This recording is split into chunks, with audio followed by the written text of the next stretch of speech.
Welcome to the lead. I'm Jake Tapper. We begin with the politics lead. A U.S. government official telling me today that it's, quote, like pulling teeth to get the White House to focus on the very real ongoing threat of continued Russian election interference. Quote, in general, senior White House staff felt it wasn't a good idea to bring up issues related to Russia in front of the president, the official told me. You might recall senior White House officials told special counsel Robert Mueller and his team that President Trump worries that Russia's 2016 interference undermines the legitimacy of his electoral win.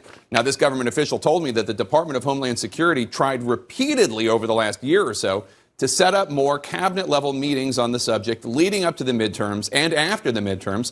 But that department, quote, kept getting the Heisman from National Security Advisor John Bolton and others in the White House. Director of National Intelligence Dan Coats shared these concerns, the official tells me, and felt that the Trump administration, quote, was not being forward-leaning enough in notifying Congress and the American people. Critics say this is a stunning example of a president paying insufficient attention to a tremendous national security threat. Senior officials tell me it's an ongoing threat, one that has not waned since 2016, when Russia had that massive operation during the Obama years to undermine the U.S. electoral system, launching an influence campaign and even hacking state boards of election and county governments. In one state, Russian military intelligence was even able to steal information about millions of registered voters. Said a separate senior administration official to me today, quote, there was a real frustration because several administration officials wanted a more strategic approach out of the National Security Council, and what we got instead was a few policy documents, unquote. And while the official noted that agencies such as DHS and FBI and the NSA continue to work to combat the problem, quote, ultimately, it would have been a good thing for the president to make a strong public statement on the security efforts around the 2018 election, but it wasn't going to happen.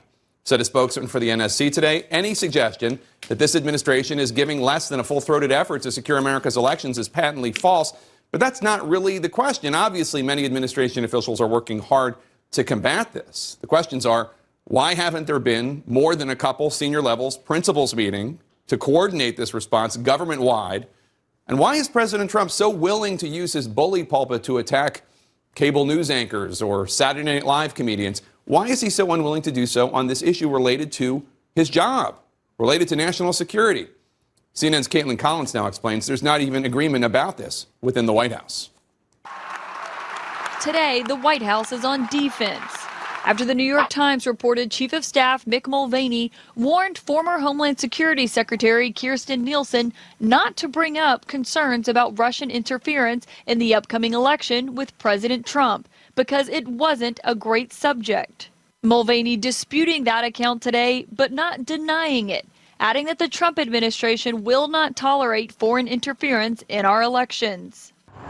Sources tell CNN officials often go out of their way to not talk about Russia with Trump because he sees any talk about Russia's interference as an attack on his presidency. I long held the view. While top intelligence officials have warned election meddling is an ongoing problem, the president's allies and top advisors are downplaying it. I think the investigations and all of the speculation that's happened for the last 2 years has had a much harsher impact on our democracy than a couple of Facebook ads.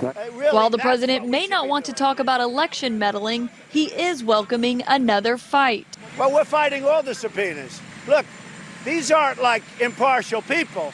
The Democrats are trying to win 2020.